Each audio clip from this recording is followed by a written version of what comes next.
1장 13절 골로새서 1장 13절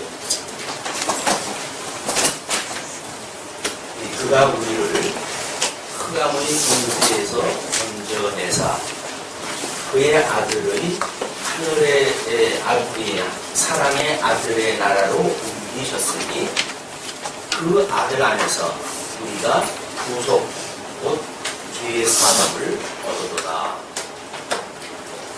네, 오늘 양은 길지 않는다고 하더라도 기독론의 정수를 오늘 살피게 되어집니다. 뿐만 아니라 영원 세계로부터 천상계와 천하계 이르기까지 온 이야기가 지금 진행이 되어지기 때문에 말로만 읽어가지고는 성경이 그냥 수평적으로밖에 볼 수가 없어요. 왜냐하면 활자가 되어져 있는 내용이니까 그냥 평면적인 내용 파악밖에 할 수가 없습니다. 그러나 우리가 창세기 1장 1절에서부터 쭉 확인해온 구조에 의해서 이 내용을 살피게 되면 평면으로 있던 활자들이 살아서 움직이기 시작을 해요. 그거를 신비주의 그런 데서는 성경을 읽게 되면 활자가 꿈틀꿈틀거린다 그러는데 그런 장난이 아니라 정말 내용이 입체적이고 구조적으로 우리가 파악이 되어지기 때문에 지금도 살아계신 하나님 뿐만 아니라 대주제가 되신 예수 그리스도 천상에서 하나님 보좌 우편에서 여전히 우리를 위해서 중보기도 하고 계시며 또 성령을 보내주셔가지고 주님의 남은 사역을 감당케 하시는 그 예수 그리스도를 우리가 만날 수 있으리라고 보여집니다. 그분 생명 되신 예수 그리스도를 만나지 않으면 우리는 주일날 그냥 예배 형식에 참석을 갖다 하는 종교 행위로만 끝나고 말겠죠.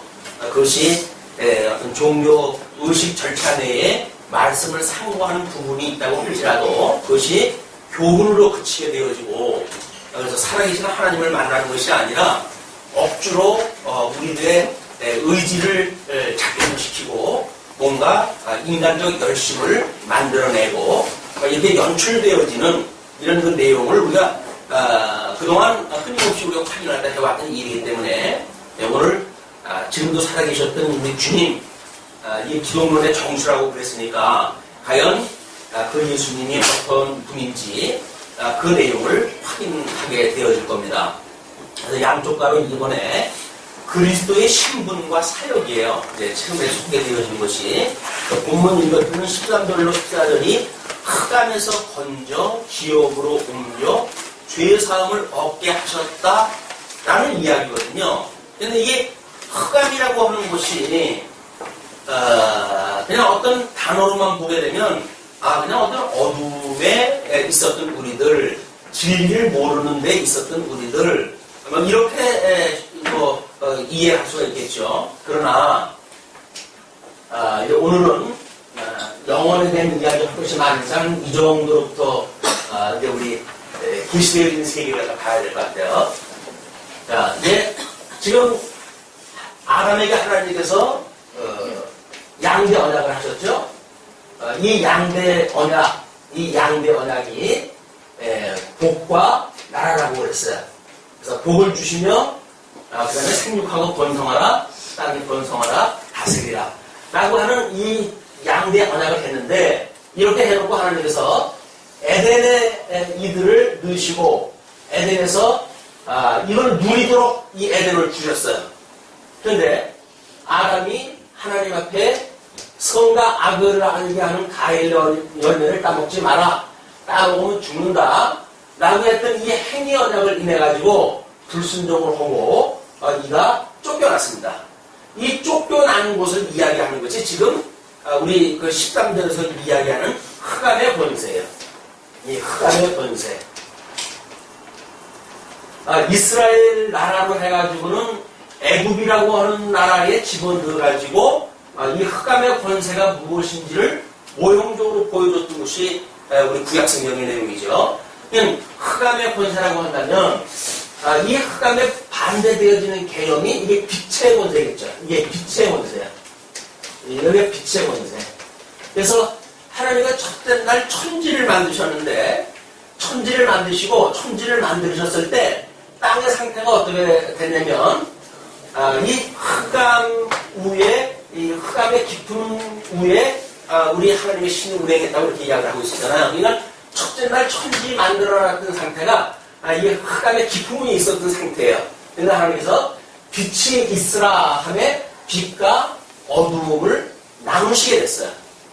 첫째 날 만들어 놓은 이 권세의 세계가 빛의 권세와 흑암의 권세예요.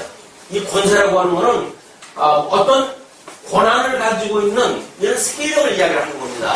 그러므로 우리가 이 권세에 보통 종으로 살아가는 거예요. 사람이라고 하는 게 종으로 살아가게 되어진다. 근데 에덴 동산에서 추방을 해가지고 이 빛의 나라 에덴 동산 하나님께서 기쁘고 이렇게 선하시고 온전하신 뜻을 이루게 하시기 위해서 약속을 갖다 주시고는 에덴 동산에다가 그들을 들여놓는데 에덴 동산에 이걸 누리지 못하고 여기에서 안식을 누리지 못하고 쫓겨나는 거예요. 그것이 우리가 저주받은 세상이라고 이렇게 이야기를 합니다. 우리 모든 사람들은 이제 이 흑암의 권세, 이걸 다시 죄의 권세라고도 이렇게 이야기를 하니까 죄의 권세에 종로로서 하고 있기 때문에 남자나 여자나 모든 사람들이 여기서 저주 가운데 살아가도 되어져 있는 거예요. 그래서 지난 일주일 동안도 땀을 흘리고 우리가 생업에 종사하는 것도 우리 아담이 불순종으로 인해 가지고 이렇게 땀을 흘리는 수고로 일주일을 갖다 보내신 거예요. 우리는 한탄을 갖다 할 때 아이고 내 신세가 왜 이러냐 이렇게 이야기하지만 내 신세가 아니라 우리 조상 아담 때문에 이렇게 되어진 겁니다. 그러나 이 흑암의 권세에 있던 우리들을 권세에서 건져냈다 그랬어요. 이 건져냈다 그러니까 다시 이쪽으로 가야 되겠죠. 그걸 우리가 구속이라고 이렇게 이야기를 한다. 구속. 이거로부터 우리를 구원해냈다 이야기해. 이 어둠의 권세로부터 구원을 갖다 해냈어요. 그것이 뭐라고 그러냐면 사랑의 아들의 나라다 이렇게 했어요. 이게. 아들의 나라. 사랑의 아들의 나라. 아들의 나라. 아들의 나라라고 한다면 예수 그리스도죠. 예수 그리스도의 나라로 우리가 불러냈단 말이에요.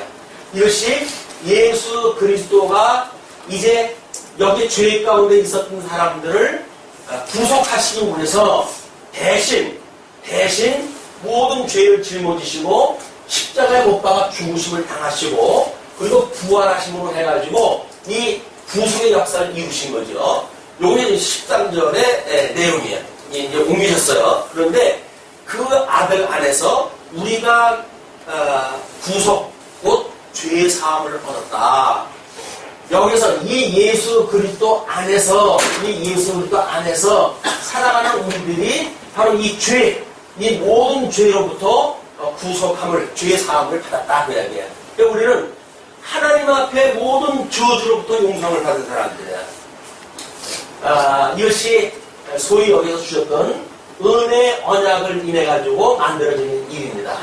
그래서 여자의 후손은 남자의 후손의 발뒤꿈치를 물어야 되겠고 남자의 후손은 여자의 후손의 머리를 칠 것이다. 이렇게 이야기했잖아요. 이게 창세기에서 나오는 3장 15절에 나오는 복음의 원시복음이라고 하는 이야기예요. 이 약속대로 예수님이 이 땅에 오셨는데 이쪽에 흑암의 권세, 이게 바로 뱀의 후손이 가지고 있는 권세예요. 이 뱀의 후손이 가지고 있는 권세가 우리 여자의 후손으로 오셨던 예수 그리스도의 발뒤꿈치를 물었잖아요. 십자가에 못 박아 돌아가시게 했단 말이에요. 그러나 이 예수님, 여자의 후손은 뱀의 후손에 머리를 친다고 했어요. 그러니까 이쪽에 모든 이 사단의 권세, 뱀의 권세는 머리가 상해져 있는 상태로 지금 있게 되어진 거예요. 예수님은 이 뱀의 머리를 철장 권세로 치고 그리고 승리하셔가지고 구속을 하다 이루셨기 때문에 뱀의 권세, 흑암의 권세는 머리가 지금 이겨져가지고 별로 힘을 못 써요. 근데 힘을 못 쓰는데도 우리가 지금 이 정도로 힘들다고 그러는 거예요. 이것이 만약에 예수님께서 이걸 죽여놓지 않았으면 이게 한 80%가 됐든지 얼마 내가 됐든지 머리를 치지 않으셨다고 한다면 지금은 우리는 철저하게 흑암의 권세 아래 종으로 살아갈 수밖에 없는 사람들이에요. 이렇게 구원을 해냈다. 이렇게 이야기가 됐으니까 이분이 이제 어떠한 분인가에 대한 이야기가 지금 15절로 17절까지 소개가 되어지는 겁니다. 자, 그는 보이지 아니하시는 하나님의 형상이요. 이분이 하나님의 형상이래요. 하나님의 형상. 그러면 하나님의 실존에 대한 것이 있겠죠. 하나님의 실존하시는 하나님이 계시겠죠. 이걸 우리가 하나님의 영광의 본체가 되신다. 이렇게 얘기해서 영광의 본체가 되신다. 자, 영광의 본체가 되시는 하나님께서 당신의 형상으로 예수 그리스도를 보내셨단 말이에요. 이걸 우리가 영광의 광채다. 이렇게 이야기했어요. 광채.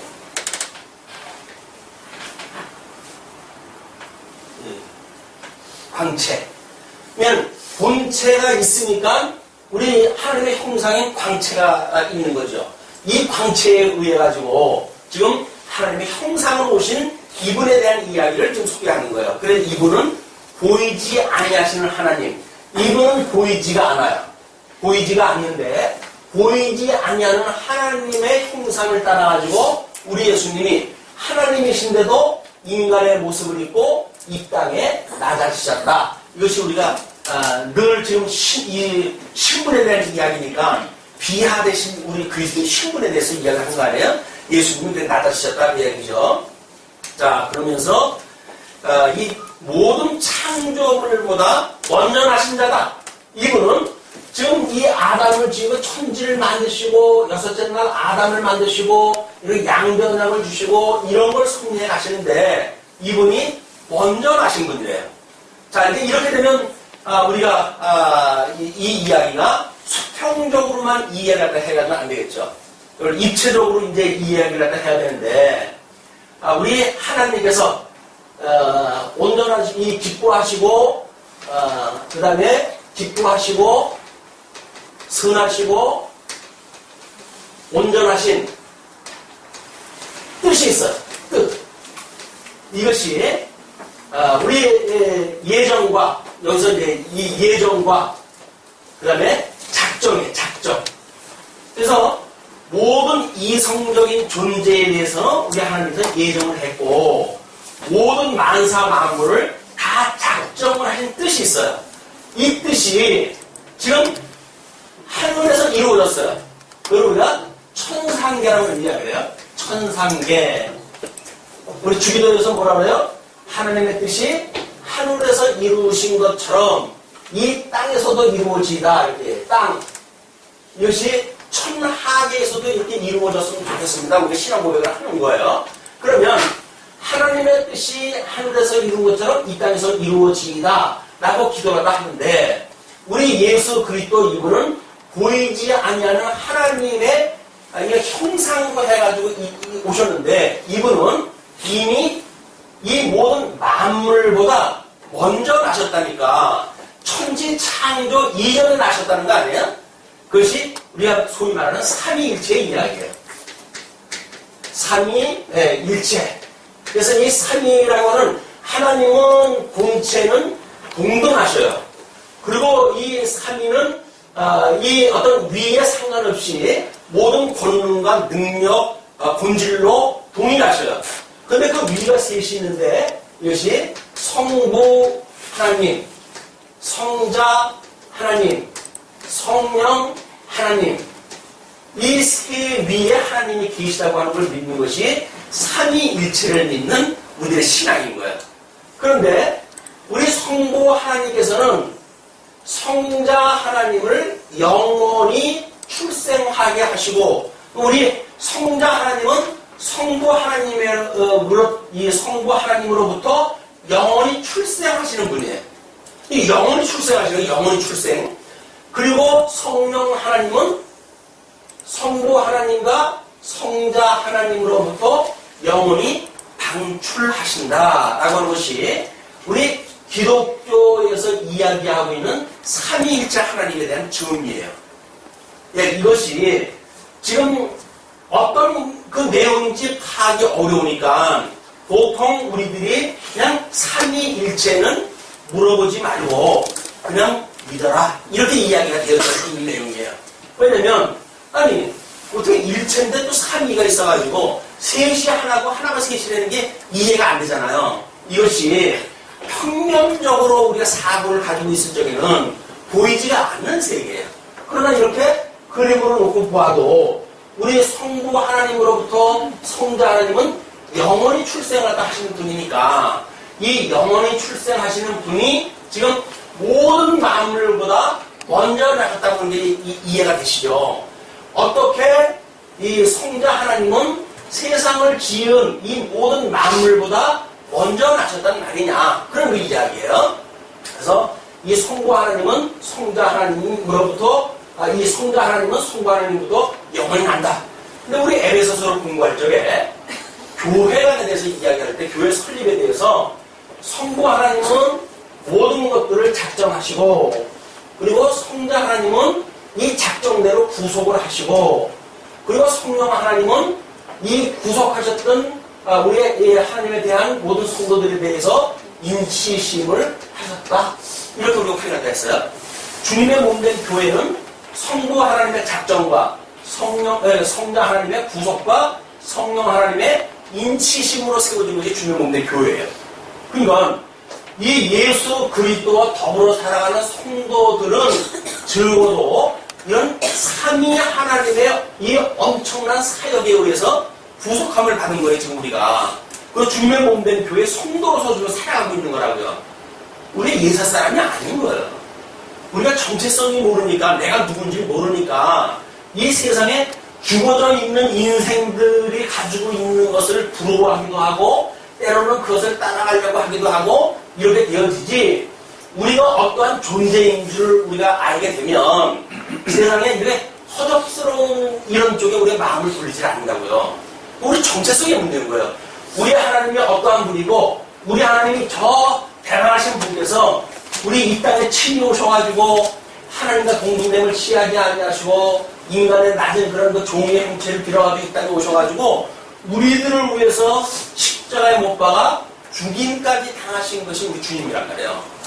그것이 믿어지는 것이 우리가 예수를 믿는다는 이야기예요. 예수를 믿는다는 게 뭡니까? 예수의 이 구속사건을 우리가 믿는다 그 이야기 아니겠어요? 자, 그렇게 하면서 지금 이제 그 모든 창조물보다 먼저 나신 자니 만물이 그에게 창조가 됐다네요, 또. 자, 이 만물보다 먼저 나셨는데 이 먼저 나신 만물이 결국은 우리 주님께서 창조를 하셨대요. 자, 그러면 우리 이제 예정이라고 하는 그 내용을 봤을 때 요거를 예정의 대상 우리 하나님께서 이제 예정을 갖다 하셨다고 했어요. 하나님의 예정을 갖다 했는데 그 예정의 대상이 누굴까요? 네, 이게 예수 그리스도예요. 근데 아니 하나님이 또 어떻게 이렇게 예정의 대상이 될 수가 있는가? 다시 이건 예정이라고 이렇게 이야기를 했어요. 예정의 내용은 뭐냐면 이 내용이 바로 모든 이성을 가지고 있는 존재들이에요. 천사든 사람이든 이성을 가지고 있는 모든 존재들은 그리스도 안에서 예정되어진 거예요. 그냥 하나님께서 우리를 예정을 갖다 했을 때 우리를 따로 이렇게 예정되어진 것이 아니라 그리스도 안에서 예정되어진 거예요. 그리스도가 아니면 우리는 아무것도 아닌 거예요. 그것을 이루신 것이 우리 주님께서 주님의 몸된 교회를 이루어 가시는 원리입니다. 머리 대신 예수 그리스도께서 주님의 몸된 교회를 우리 교회는 주님 안에 부름을 받았던 예정되어졌던 사람들이 지금 여기 들어와서 사는 거니까 여기에 예정이 되어진다. 그런데 그러면 우리 예수님이 여기서 하나님이었었는데 이분이 어떻게 대상만 될 수 있고 이 예정에 대한 어떤 그런 그 대상만 될 수 있겠는가? 라고 하겠지만 이분은 하나님 아니에요. 그래서 예정의 주체가 되시기도 해요. 자, 그러면 어떻게 한 분이 예수님께서 주체가 되시기도 하고 대상도 될 수 있단 말이냐? 요게 중보자의 비밀이에요. 중보자. 중보자라고 하는 거는 우리 하나님이 이 땅에 오셔가지고 누구를 대신해가지고 나그 죄를 돌아가실 수 있는 분이어야 우리 죄가 용서를 받을 수가 있잖아요. 그렇기 때문에 예수 그리스도가 예정의 주체가 되고 또는 대상이 되어지고 할 수 있다는 이야기는 중보자이기 때문에 하나님이기도 하고 인간이기도 한 거예요. 그것이 예정론의 비밀이에요. 이 예정론의 비밀을 모르게 되면 겨우 시간 세계 속에서 뭐 이게 다 예정되어졌으니까 내가 막 사는 거 상관이 없는 게 아니냐. 구속을 받은 성도가 이런 은혜의 감동이 없이 살아간다는 이야기 뭡니까? 이런 비밀을 모르기 때문에 그러는 거야. 우리 이 내용을 보게 되면, 대상 안에 이 내용을 보게 되면 두 가지로 나뉘게 된다 그랬어요. 하나는 그리스도 안에서 선택되어지는 자와 유기되어지는 자예요. 그러니까 선택되어진 자는 예수 그리스도와 함께 구속을 받도록 예정이 되어졌어요. 그러나 유기하기로 예정되어 있는 사람들은 아무리 예수님을 믿고 싶어도 이 흑암의 권세로부터 놓일 수가 없어요. 이쪽에 있는 사람들이에요. 이 사람은 지옥에 가는 사람들이고 이쪽에 사람들이 천국에 가는 사람들이에요. 잃어버렸던 에덴이 다시 회복되어지는 거, 이 중명공된 교회란 말이에요. 중명공된 교회가 이제 우리 역사적으로 가게 되면 천년왕국으로 해가지고 완성이 되어지겠죠. 물론 천년왕국도 계시세계 속에서 이루어진 거기 때문에 그 계시세계가 끝이 나게 되면 요한계시록에서 이야기하는 것처럼 새하늘과 새 땅이 내려오심으로 해가지고 우리가 살게 되어지는 하나님의 나라를 우리가 친히 보고 살게 되어진다. 이걸 지금 중명공된 교회가 그걸 배우는 거예요. 끊임없이 하나님의 나라가 내려올 것을. 뭐 예수님이 재림이 읍된 운동, 뭐 하나님의 나라가 어디 있냐 이렇게 물어보는 사람들은 이 신령한 세계를 모르기 때문에 그래요. 그래가지고 이 저주받았던 이 땅덩어리가 마치 우리 천년왕국에서 회복되어지듯이 이것이 영원토록 하나님의 나라로 이루어지는 그런 그 지구라고 그러는데 안 그래요. 이 넷째 날 이후에 만들어진 모든 것들은 다 없어집니다. 영원히 있는 건 언제 이제 이 천상계에서 만들어진 세계만 영원히 존재하는 거예요. 나머지 계시세계에서 만들어진 거는 이 옛 창조물들, 이런 옛 것들은 이제 하나님의 심판하시는 날 다 쓸어가지고 없어지는 것이다. 그래서 하늘은 두 마리가 말리듯이 말려버리고 땅은 뜨거운 이 불에 이 체질에 녹듯이 녹아가지고 없어지는 거예요. 근데 이거를 창세기 1장에 들어가도 천상계와 천하계의 하나님의 창조한 내용을 모르게 되면 우리는 이런 어떤 시행착오를 할 수밖에 없어요. 왜? 이 천상계에 대한 감을 모르니까. 그걸 지리로만 나타나가지고 첫째 날, 둘째 날, 셋째 날, 넷째 날 똑같은 날짜로 되어져 있는데 어떤 건 천상계고 어떤 건 천하계란 말이냐. 이런 것들을 가지고 그냥 단어는 좀 똑같아요. 첫째 날도 날이고 둘째 날도 날이고 셋째 날도 날이고 천하계에서 이루어왔던 날도 날이에요. 오늘이 우리 살아가는 이 한 날도 그냥 날이에요. 그 날이 똑같은 단어로 쓰이고 있다니까요. 그냥 문법적으로 해석을 하게 되면 전혀 해석을 할 수가 없어요. 하늘도 마찬가지예요. 우리 사도 바울이 이야기했던 저 삼층천에 대한 하늘도 하늘이에요. 그리고 거기에 그 윗물의 세계도 그냥 하늘이에요.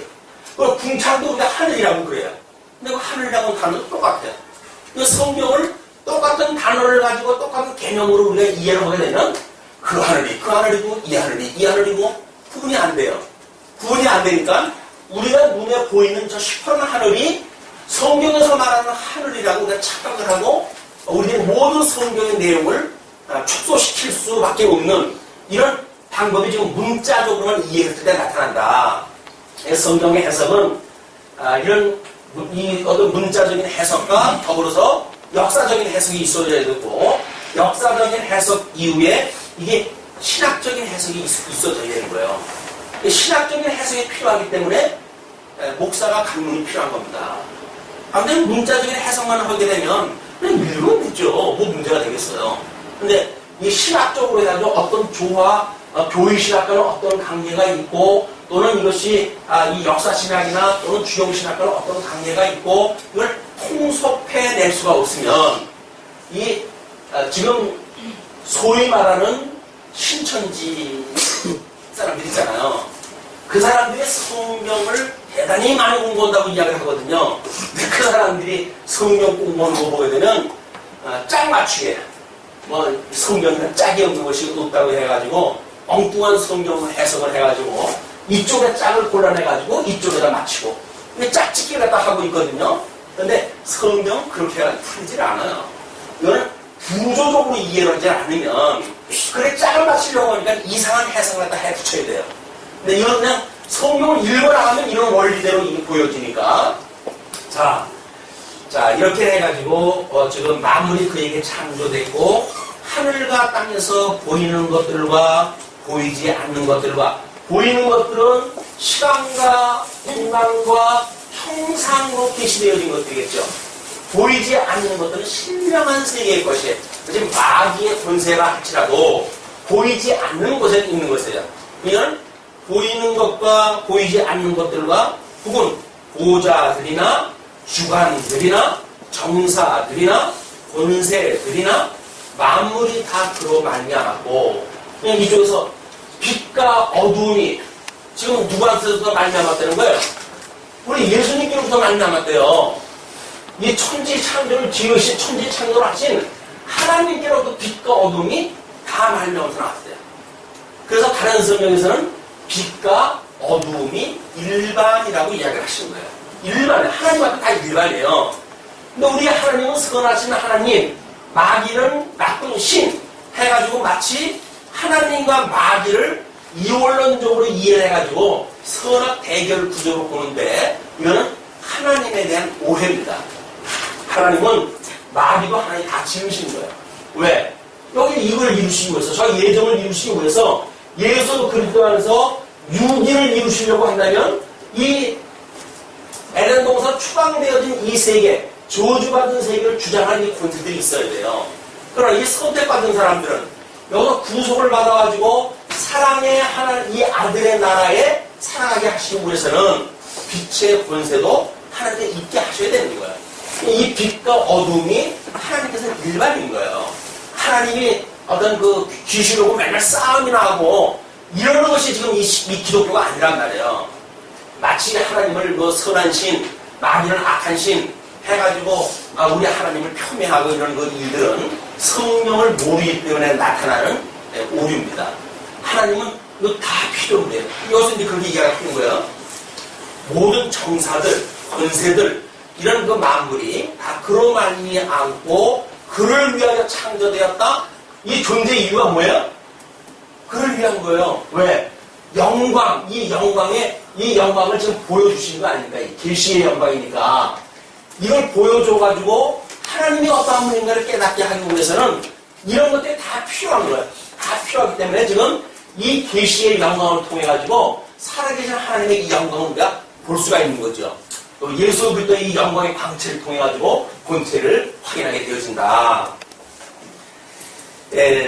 그렇게 하면서 또한 17절에 그가 만물보다 먼저 계시고 만물이 그 안에 함께 섰느니라. 만물보다 먼저 계시다고 그래요. 창조가 되어졌으니까 이 모든 피조물보다 먼저 계시고 그 이야기죠. 만물이 다 그 안에 함께 섰다. 예수 그리스도가 모든 통치를 하실 수 있는 만왕의 왕으로 지금 오셨기 때문에 이 안에는 마귀도 예수 그리스도의 통치 안에 있는 거예요. 그러니까 그걸 보여주는 것이 철장 권세가 좀 마귀가 친 사건이니까요. 누구도 예수님을 대적할 수가 없어요.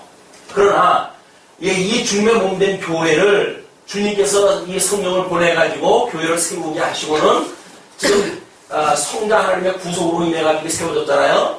그 다음에 성령 하나님의 인치심으로 해가지고 그걸 믿어지는 사람들이 여기 구성으로 좀 살아가게 되어진 거예요. 이 구성은 성도로 해가지고 살아가는 거란 말이에요.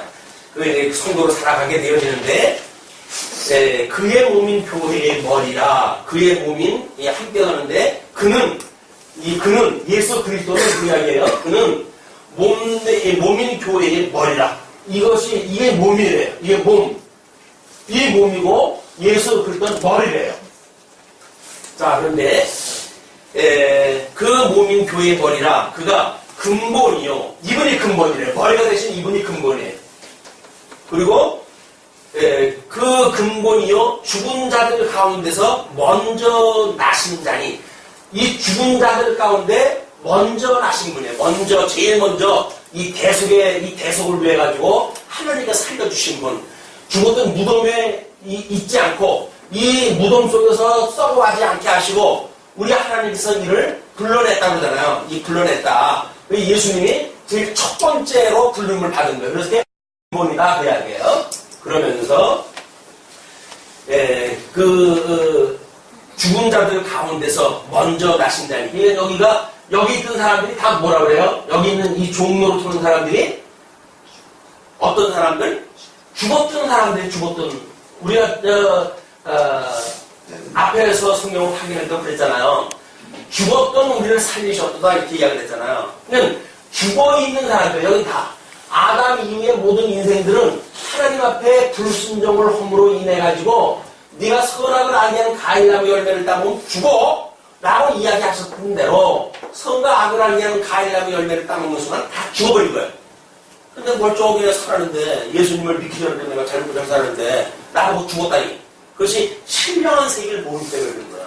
그냥 눈에 보이는 인간만 우리가 인간이라고 생각을 하는데 영적 기능을 모르기 때문에 그런다. 이것이 매우 중요한 이제 또 원리를 갖게 되어지는 거예요. 우리가 하나님께서 이 에덴 동산에서 아담을 에덴 동산에 넣기 전에 흙으로 사람을 만드시고 그의 코에 생기를 불어 넣으시니 그가 뭐가 됐다고요? 생명이 됐다 그랬잖아요. 생명이 되는지라. 이것이 우리가 원인이라고 했어요. 원인. 처음에 만들어졌을 때 인간의 아담의 모습이에요. 그러니까 이 아담은 지금 이거를 우리가 영이라고 그랬고 그 다음에 이걸 혼이라고 그랬고 이거를 마음이라고 그랬고 그 다음에 이걸 감각기능이라고 그랬고 그 다음에 이거를 육이라고 이렇게 구분을 갖다 합니다. 인간은 이분법으로 되어 있어요. 이렇게 영과 육으로 만들어진 거예요. 그래서 뭐 영과 혼과 육이라고 하는 3분설을 이야기하고 있는 사람들이 있는데 성경적인 인간론은 영과 육의 2분설이에요.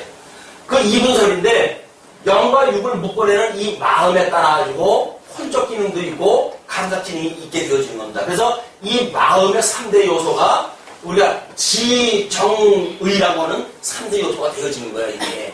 그러니까 이렇게 되어져 있어서 우리가 이거를 영성이라고 이렇게 구분하다 적었어요. 이걸 지성이라고 그랬어요. 이걸 심성이라고 이야기를 했고, 이거를 감성이라고 이야기를 했고, 이걸 덕성이라고 우리가 구분하다 한 거예요. 우리 지성 지수가 얼마냐, 감성 지수가 얼마냐, 영성 지수가 얼마냐, 이렇게 아주 이렇게 회자가 되어지지만, 각 구분을 갖다 지어가지고 성격이 구분되어 있는 인격적으로 이것이 이렇게 되어지는 것이 인간인데 보세요. 그의 몸이 그 죽은 자들 가운데서 먼저 나신 자니 이는 친히 만물의 으뜸이 되려 하심이라. 이분께서 모든 대주제가 되시기 위해서 이런 성대가 하셨다 그 이야기예요. 그러면서 아버지께서는 모든 충만으로 예수 안에 거하시고, 아버지께서는 어디에 거하신다고요? 충만으로 예수 그리스도 안에 거하신대요. 우리 복음서에서 보게 되면 예수님께서 그러죠. 내 안에 하나님이 계신 것처럼 하나님 안에 내가 있고 내 안에 이들이 있으니 이들도 하나님의 이렇게 합당한 이런 자로 불러주심을 감사합니다. 이렇게 이야기를 했다 해요. 그러면 평면적으로 보게 되면 큰 그릇 안에 작은 그릇이 들어갈 수가 있지만 어떻게 작은 그릇 안에 큰 그릇이 들어갈 수 있을까요? 이게 평면적으로 이해가 안 되는 거예요. 그러나 이것이 하나님께서 보셨을 적에는 성자 하나님 안에 성부 하나님이 들어가 계실 수가 있는 충만하신 분이니까 이 성부 하나님이 가득 있는 거예요. 본체에서 1차 되시는 분 아닙니까? 그렇기 때문에 이 성부 하나님 안에 성자 하나님이 계시고 성자 하나님 안에 성부 하나님이 계신 거다. 그런 그 이야기예요. 자, 그러면서 충만으로 예수 안에 거하게 하시고 그의 십자가의 피로 화평을 이루사. 이 십자가의 피로 화평을 이뤘다고 그랬어요. 그래서 에덴 동산에서 쫓겨났을 때 이 쫓겨나가서 저주 상태에 있는 그거를 하나님과 원수 관계가 되어진다 이렇게 했어요. 하나님과 원수가 되어졌다고 이야기해요. 원수가 되어져 있는 이런 인간들을 특별히 그리스도 안에서 선택하기로 예정되어진 자들만 불러내가지고 이 화평을 갖다 이뤘단 말이야. 하나님과 원수되어졌던 우리들이 화평을 이뤄가지고 주 안에 살아가게 되어진 거야. 자, 이런 그 이야기가 왜 필요하냐면, 네, 조금 뭐까지 많이 보죠. 그의 십자가의 피로 화평을 이루사 만물, 곧 땅에 있는 것들이나 하늘에 있는 것들을 그로 말미암아 자기와 화목해 되기를 기뻐하십니다. 예수 그리스도가 만물의 주관자가 되시기로서 이런 사역을 다 지금 하셨다 그 이야기야. 특별히 그리스도 안에서 선택되기로 예정되어진 자들을 한 몸을 이루고 주님의 이 사랑의 나라의 아들의 나라의 백성으로 삼기 위해서 이런 선례를 하셨다. 그런 그 이야기입니다. 자, 그러면서 지금 이제 이렇게 여기까지만 보고 왜 지금 이런 기독론에 대한 이야기를 사도 바울이 쭉 했을까라고 하는 것이 우리가 지난 시간에 9절로부터 12절까지 골로새 교회를 위하여 기도한 내용이 소개가 되었죠. 이 기도라고 하는 것은 뭐예요? 이 하나님의 뜻을 구하는 것이 기도 아니에요? 이 기도. 끝나고 한다면 지금 하나님의 뜻에 의해서 우리 예수 그리스도 이런 사역을 하셨다고 하는 것이 소개가 되어지지만 이런 것들은 저 기도대로 뭔가 이런 인간의 무슨 변화가 있을 거를 이야기한 거 아니겠어요? 그거는 보십시오. 지금 우리 로마서에서 이야기한 대로 어두움에 우리를 내어버려 두어가지고 이 영이 죽어버렸어요. 그렇죠? 그래서 이 우리들의 모든 지식세계는 하나님 앞에 우준하게 되어졌다 이렇게 이야기했어요. 우준하게 되어졌고 이 마음은 하나님의 우리들의 욕심 가운데 버려둬가지고 온통 욕심으로 가득 찬 마음을 가지고 우리 세상을 살아가요. 그리고 이 감성 문제는 부끄러움에 우리를 버려두사 이 부끄러움에 버려둬가지고 자기네들 좋은 대로 예쁘다고 하고 멋있다고 하는데 이게 전부 부끄러운 일들이에요. 하나님 앞에. 죄를 짓는 것들을 보면 전부 부끄러운 일들이에요. 이번에 뭐 어디 그 동계 올림픽을 했다고 하는데 콘돔이 뭐 10만 개를 뭐 내놨다 그랬잖아. 그렇게 이야기를 해요. 난리 통일합니다. 거기가. 물론 뭐 생물학적으로 보면 뭐 젊은 사람들인데 뭐 무슨 짓을 못하게 했는데 이렇게 이야기를 하겠죠. 그러나 하나님의 이런 살아있는 생명체의 입장으로 본다고 한다면 이게 부끄러운 일인데 그걸 부끄러운 줄 모르는 거예요. 그런 일이 만연해 있어요 지금. 대한민국도 점점 유교의 어떤 그런 이런 문화가 점점 쇠퇴해지면서 혼란스러운 이런 그 성문화가 만들어지고 그러죠. 이게 부끄러움을 내버려두게 되는 거예요. 부끄러움을. 하나님께서 우리를 부끄러움 내버려두니까요. 그 성경이 말하는 동성애라고 하는 모든 사건들은 부끄러움에 내버려뒀기 때문에 나올 수밖에 없는 거예요, 이게. 이게 저주받은 사람들이 일이 되니까요. 그리고 우리로 하여금 이 육체는 합당치 못한 일을 하게 했어요. 합당치 못할 그 일을 갖다가 하게 하셨어요. 그러니까 우리들이 모두 일어나는 범죄 행위는 하나님께서 합당치 못한 일을 하게 하셨다고 그랬어요. 그럼 이거 주관자가 누구예요? 하게 하신 분이 이 주관자가 누구예요? 이 하나님이니까요. 아담이면 너 이거 따먹으면 죽어 라고 해서 죽어서 있는 인간들이 가지고 있는 불의의 문제예요. 이게. 이 불의의 문제로부터 이런 인간이지 아니까 지금 사도 바울이 골로새 교인들을 향해서 뭐라고 기도하는지 그걸 한번 보십시오. 이제 9절에 이로써 우리도 듣던 날부터 너희를 위하여 기도하기를 그치지 아니하고 구하노니 너희로 하여금 모든 신령한 지혜와 총명 신령한 지혜와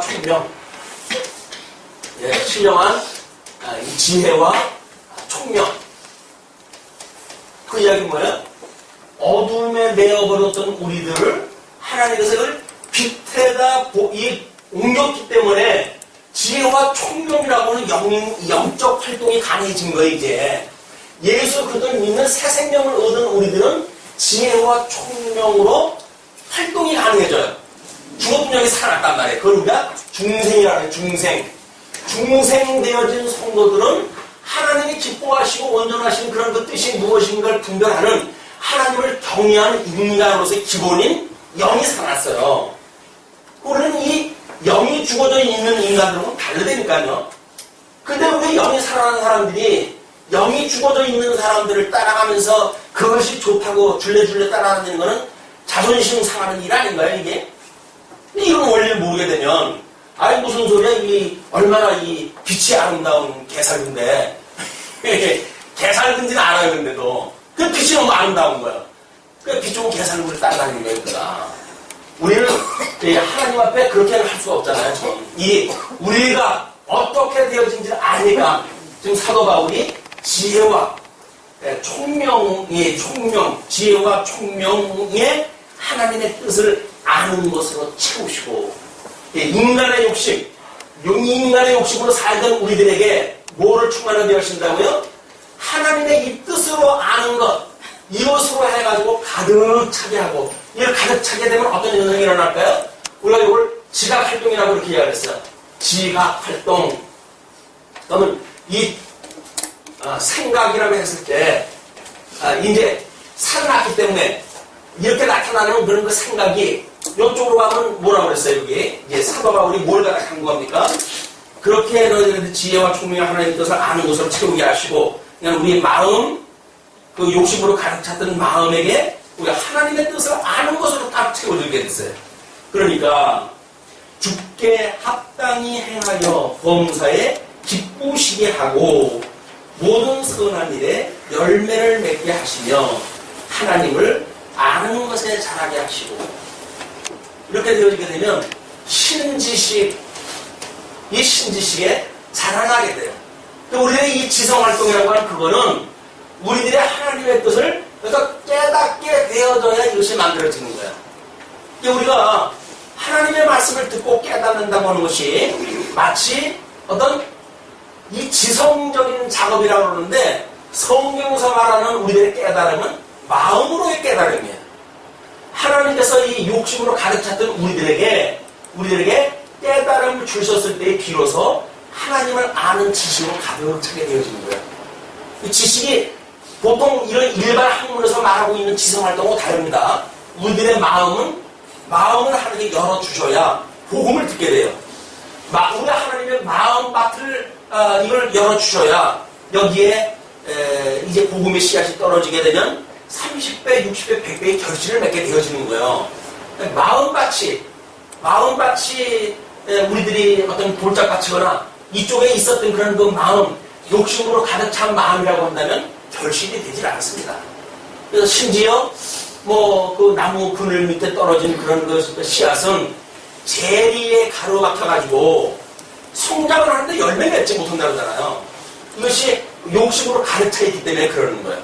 그러나 우리가 하나님께서 우리들의 이 마음을 바꿔가지고 죽었던 우리들의 이 영을 바꿔준과 동시에 이 마음이 이렇게 하나님께서 하나님을 아는 것으로 가득 채우는 마음으로 주시게 되면 우리들이 하나님의 그런 그 깨달은 마음으로 우리의 지성활동이 달라져요. 그래서 이 모든 지식은 지혜의 근본이라고 해요. 하나님을 아는 것, 이 지혜의 근본이 하나님을 아는 지식으로 우리 가득 차게 되어진 거니까. 그러면서 그 영광의 힘을 조차 모든 능력으로 능하게 하시며 기쁨으로 모든 견딤과 오래 참음에 이르게 하시고, 그래서 이 부끄러웠던 일들 이런 것들이 기쁨으로 충만하게 돼야 돼요. 기쁨으로 충만하게 돼요. 현재 상황으로 봐가지고는 아직 이루어지지 않은 상황이라 할지라도 우리는 기쁨으로 오래 참게 돼요. 그리고 인내하게 되어져요. 왜? 신실하신 하나님께서 언약한 대로 이루어가시니까, 언약대로 이루어가시는 하나님이기 때문에 우리는 기쁨으로 오래 참는단 말이에요. 설사 지금 환경이 음부의 권세가 끊임없이 우리를 공격을 하다 할지요. 그리고 우리 주님의 약속을 아까 뭐라고 하셨어요? 음부의 권세가 무너뜨리지 못하는 교회를 세우신다고 그랬어요. 그렇기 때문에 우리가 주님의 몸된 교회로 지어져 가는 성전으로 살아가는 중생이라고 한다면, 성도라고 한다면 우리는 기쁨으로 오래 참을 수가 있게 되죠. 우리 성경 구절 지난주에 암송 내용 길다고 해가지고 누가 그걸 했냐고 저를 따지는 사례가 있었어요. 네? 누가 이 성경 구절을 이렇게 선택했다 했는데 이런 긴 성경 구절을 외우라고 그러냐. 근데 한마디로 음부의 권세로부터 시험을 받지 않겠다는 이야기예요. 피할 길을 주시겠다는 거예요. 넘어져도 아주 엎드리지 않게 하시겠다는 거예요. 이걸 주님께서 하시겠다고 하는 내용을 풀어가지고 설명을 하기가 긴 것뿐이에요. 그런데 주기도에서 의할 것 같으면 우리로 하여금 시험에 들게 하지 마시고 악에서 구해주세요 라고 하는 단순한 내용이에요. 그 원리 안에 그걸 풀어서 설명한 것뿐이다. 예, 음부의 권세가 무너지지 못하는 기호를 세우고 있다고 믿어지기 때문에 성도들은 현재 아직 다 이루어지지 아니하였다고 하더라도 현재 이루어진 것만 가지고도 우리는 기뻐요. 그리고 내일 또 이루어질 것 때문에 우리는 오래 참고 인내하는 가운데 소망을 갖게 되어져요. 이게 성도들의 이 놀라운 은혜라니까요. 아직도 안 이루어졌잖아요. 근데 바라보는 것들이 실상으로는 바라본다니까요. 보지 못하는 것들 증거면 살아간다니까요. 이것이 성도들의 기쁨의 문제다. 자, 이렇게 해놓고 또 뭐를 이야기를 했냐면 12절에 우리로 하여금 빛 가운데서 성도의 기업의 부분을 얻기에 합당하게 하신 하나님. 여기서 합당치 못한 일만 하다가 우리 살던 우리들인데 하나님께서 기업을 얻기에 합당한 그런 그 자들로 만들어 가신다는 거예요. 그러니까 로마서에서 말했던 인간의 불의, 이 인간의 불의라고 하는 그거는 철저하게 이러했었는데 예수 그때 중보로 말미암아 우리가 이런 새로운 피조물이 되었어요. 새로운 피조물. 이거를 의와 진리의 거룩으로 우리가 만들어졌다고 하지 않았어요? 의와 진리의 거룩으로 우리가 새로운 피조물이 되어진 거예요. 저 놀라우신 하나님의 의로 이렇게 되어진 것이 인간의 불의가 아니라 하나님의 의로 이렇게 만들어지고 그야게요. 이렇게 만들어져서 이렇게 세상과 구별되어진 삶을 살게 되어지는 이것이 새로운 피조물들의 특성이에요. 우리들은 세상의 사람들하고 달라요. 구별되어진 사람들이에요. 이 죄 가운데 있는 사람들은 구별되어진 사람들. 이걸 누가 해가십니까? 이 만유를 주관하시는 예수 그리스도께서 이를 갖다 해가신다. 그렇기 때문에 지금 9절서부터 12절까지 기도를 갖다 한 거예요. 그 기도를 우리 주님이 이러한 분이시니까, 그 이야기예요? 이러한 분이시니까 이루어질 것이 너무나 분명하지? 라고 하는 지금 근거를 쭉 설명해 가는 거란 말이에요. 이 9절부터 12절을 먼저 우리가 이제 이렇게 세세적으로 확인하고 하게 되면 이렇게 전개해 가는 건 재미가 없잖아요. 그러나 이것이 지금 일반 아가를 보니까 왜 이런 걸 이야기를 하느냐? 이걸 설명하기 위해서 그런 거란 말이에요. 기도를 갖다가 어떻게 이루어주시는 분인지. 자, 다시 넘어갑니다. 넘어가가지고 지금 21절 전에 악한 행실로 멀리 떠나 마음으로 원수가 되었던 너희를 이제는 그의 육체의 죽음으로 말미암아 화목케 하사 너희를 거룩하고 흠이 없고 책망할 것이 없는 자로 그 앞에 세우고자 하셨으니 누구예요? 이 능동력으로 나타나는 주체가 누구예요? 주님이니까요. 주님께서 우리를 불러내가지고 이렇게 세우셨고 이분이 다 해가신다 그 이야기예요. 이렇게 해가시는 것이 우리 주님께서 이렇게 해가신다고 하는 것을 믿는 것이 뭐예요? 그걸 믿음이라고 해요. 그걸. 그래서 빌립보서에서는 우리가 계시 중심의 생활을 공부했잖아요. 근데 골로새서에 오니까 믿음 중심의 생활을 이야기한단 말이에요. 성도들에게 일어난 모든 이런 생활은 바로 믿음의 생활로 우리 주님께서 견인해 가시는 것을 보여주신단 말이에요. 주님의 몸된 교회는 인간 구성원들이 열심히 노력해가지고 이루어지는 것이 아니라 머리에 이 교회의 머리 대신 그리스도가 근본이기 때문에 이분으로부터 모든 힘이 공급되어진 거예요. 이분이 없는 교회는 인간들의 결속단체예요. 그냥. 그러니까 1세대에 세웠던 목사가 없으면 그 교회는 무너질까봐 겁이 나가지고 세수빈이 뭐니 해가지고 그냥 수단 방법 가리지 않고 그 체제를 지키려고 애를 쓰는 거예요. 그러나 만약에 우리 주님이 몸된 교회의 머리가 되신다고 한다면 이 교회 무너진다고 해가지고 눈에 보이는 이 교회가 무너진다고 해가지고 주님의 교회가 무너지는 겁니까? 아니잖아요. 이 말씀을 들은 사람들이 어디 가서 또 교회를 세울 거예요. 그럼 거기에 또 교회가 만들어지는 거예요. 눈에 보이는 교회는 자꾸 파생되어지겠죠. 복음을 아는 사람들이 전도가 되어지고 그래서 흩어졌던 데 가서 이 기도가 되어지잖아요. 골로새 교회를 누가 세웠다고요? 골로새 교회를 누가 세웠습니까? 에바브로라고 하는 사람이 세웠다잖아요. 사도 바울은 이 교회를 세운 사람이 아니에요. 그런데 에베소에서 사도 바울이 이태 동안 2년 동안 성경 공부를 가르칠 때 에바브로가 참선을 했다가 자기 고향 골로새에 와가지고 교회를 세운 거예요. 여기가. 그냥 이 교회를 세운 이것이 어떤 특정인에 의해서 되어진 것이 아니라 바로 대주제 되신 예수 그리스도께서 지금도 살아계셔서 주님의 몸된 교회를 복음서에서 언약한 대로 이렇게 이루어가신 분이다. 이루어지는 사건을 보게 되면 아, 주님은 살아계시구나. 이 살아계신 주님께서 주님의 몸된 교회를 지금 친히 이루어가고 계시구나. 이게 믿어지니까 우리가 하나님의 영광을 보고 만지고 느끼고 살아가는 거예요. 이게 우리 안에 임마누엘 주님이 지금 함께 계시다니까요. 근데 이분이 지금 승천에 계시고 그의 영을 보내주셨으니까 그 영이 보이진 않잖아요. 이게 뭐 초대교회처럼 여기 불꽃이 다 있거나 바람이 휙휙 나거나 이렇게 하면은 아, 성령이 오셨구나 이렇게 알 텐데 좀 그러지도 않잖아요.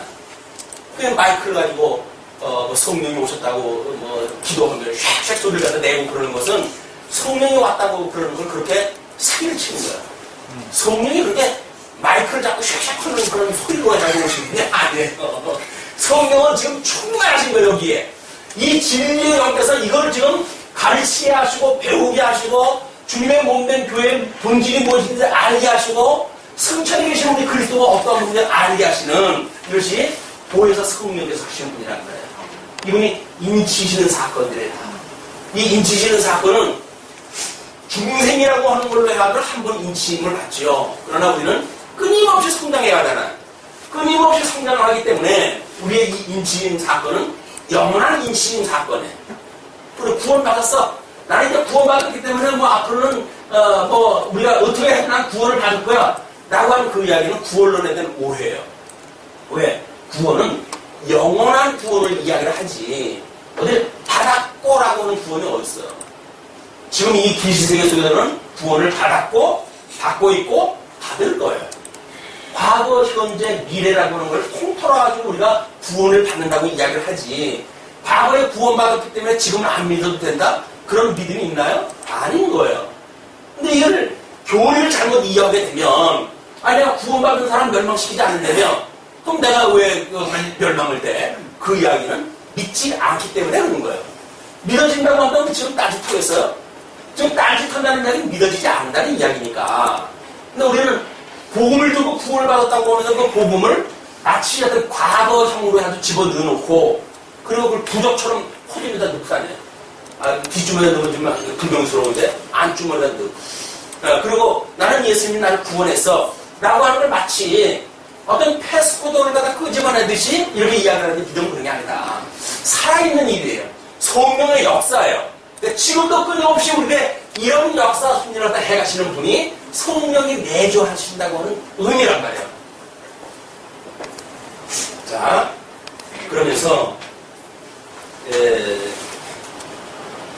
거기 그 21절 전에 그 오주가 되었던 너희를 이제는 육체의 죽음으로 말미암아 화목케 하사 너희를 거룩하게 하고 의롭게 책망할 것이 없는 자로 그 앞에 세우고자 하셨으니 만일 너희가 믿음에 거하고 허 위에 굳게 서서 너희 들은 바 복음의 소망에서 흔들리지 아니하면 그리하리라. 흔들리면 안 되는 거예요.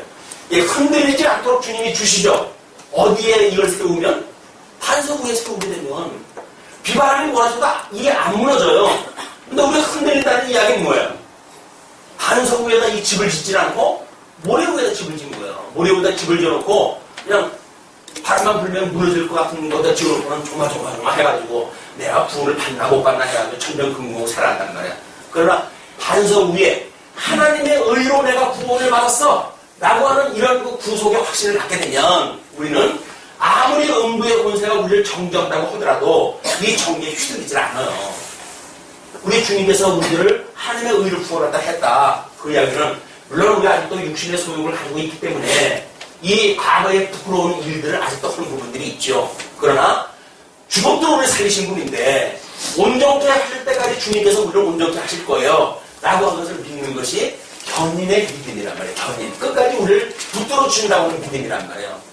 그러니까 초림으로 인해 가지고 예수님을 믿는 어떤 중생의 경험만을 가지고 그것이 구원이라고 이야기를 하는데 그건 너무 협의적인 거다. 우리의 이 구원은 광의적인 거예요. 견인 영화에 이르기까지 전 영역에 대한 거를 우리 하나님의 의로 구원을 받는다고 믿고 살아가는 겁니다. 자, 그러면서 만일 너희가 믿음에 거하고 토 위에 굳게 서서 너희의 들은 바 복음의 소망에서 흔들리지 아니하면 그게 아니라 이 복음은 천하만민에게 전파된 바요. 이거를 앞에서는 그렇게 이야기를 했잖아요. 온 천하에 이것이 확인되었다. 이렇게 이야기를 했어요. 그러면서 천하만민에게 전파된 바요. 나 바울은 이 복음의 일꾼이 되어노라. 사도 바울은 지금 감옥에 갇혀져 있는데 이걸 알고 있으면서 이 복음을 증거하다가 지금 감옥에 갇혔단 말이에요. 그 감옥에 갇혔다는 이야기가 뭐예요? 예수님은 하나님의 아들이신데도 불구하고 구원을 위해서 이 땅에 낮아지신 분 아니에요. 이걸 믿는 믿음이 사도 바울이 선한 복음을 증거하다가 옥에 갇혔을 때 그가 불만으로 여기질 않냐고 기쁨으로 여기는 일이 되니까요. 아, 우리 주님께서 이렇게 이 땅에 죄인의 모습으로 내려오셨던 것처럼 우리들도 예수를 갖다 여전히 믿는다고 하지만 우리가 예수 그들을 믿는 그 믿음 때문에 애매한 고난을 받는 거로구나. 주님이 나와 함께하는 거로구나. 이걸 믿게 되어지니까 옥에 갇힌 사건은 예수님을 일단 믿는 믿음의 사건인 거예요. 그게. 그걸 우리가 믿는 믿음으로 살아간다는 거예요. 또 우리 세상에서 살아가다가 또 고난을 받아요. 또 고난을 받으면 아 예수 믿는데 뭐 이래 라고 우리가 생각을 합니까? 믿음이 없는 거예요. 아니 우리 하나님도 예수님이 낮아지셨는데 성도들이 고난을 받는 일은 당연한 일이죠. 그리고 환난 날에 기뻐하라는 거예요. 왜? 세상이 너희를 미워하기 때문에 지금 환난 가운데 자꾸 집어넣는 거거든요. 왜 기뻐하는 거예요? 그래요 주님? 우리가 기뻐하도 되는 일입니까? 이런 그 일들을? 아 주님께서 언젠가는 이걸 온전히 이루시겠네요. 그러니까 우리 오래 참고 인내할 수가 있는 거예요. 결코 무너지거나 흔들리지 않습니다. 우리들이 가지고 있는 반석 위에 집을 짓는다고 한다면 잠시 당하는 이 비바람 때문에 흔들리지 않아요. 무너지지 않아요. 풍파가 일어난다 하더라도 무너지지가 않아요. 이게 반석 위에 집을 짓는 사람들의 특징이다. 그러면서 24절부터 29절을 이걸 해야 딱 세트로 끝이 나는데 시간이 벌써 다 돼가네요. 뭐 다음 시간에 또 이렇게 연결시키면은